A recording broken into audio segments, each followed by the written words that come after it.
En question principale, Madame la députée de Rosemont. Merci, Monsieur le Président. La confusion règne dans nos institutions à cause du laisser-faire du gouvernement libéral. Plus personne ne sait comment traiter les demandes d'accommodement religieux. La semaine dernière, on apprenait que c'est la ministre de l'Immigration qui est intervenue pour faire expulser une jeune femme qui ne voulait pas retirer son niqab à un cours de francisation du Cégep Saint-Laurent. Aujourd'hui même, la ministre a dû sévir à nouveau auprès de cette même jeune femme, réinscrite en conservant son niqab dans un autre cours de francisation subventionné par le gouvernement. Sa directive n'était donc pas très claire.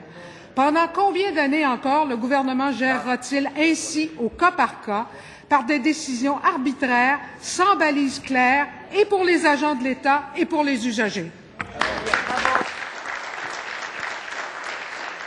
Madame la ministre de l'Immigration et des Communautés culturelles. Merci, Monsieur le Président. D'abord, il faut dire, dans le cas que soulève la députée de Rosemont, le gouvernement a assumé sa responsabilité.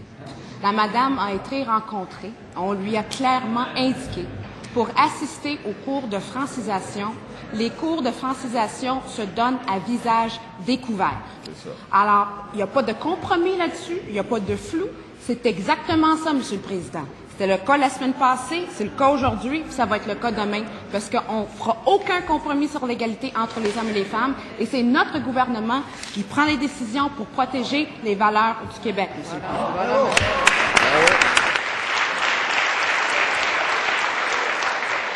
En question complémentaire, Madame la députée de Rosemont.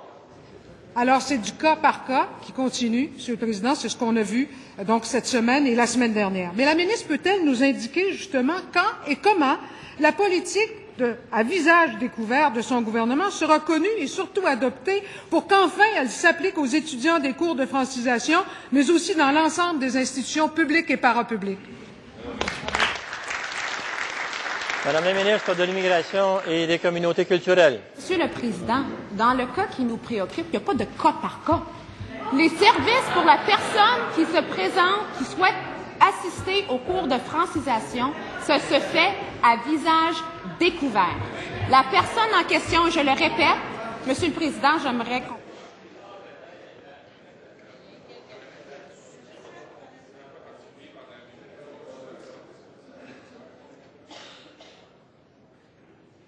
Madame la ministre. Au Québec, on reçoit les services à visage découvert et on donne le service à visage découvert, Monsieur le Président. Alors, la vice-première ministre a ainsi indiqué la semaine passée que le gouvernement entend poser d'autres gestes, mais ceci étant très, très clair, là, je veux répéter ça pour la députée de Rosemont, il n'y a pas de flou ni de compromis sur cette question-là. La madame en question a été rencontrée, on lui a très clairement indiqué que les services se donnent à visage découvert.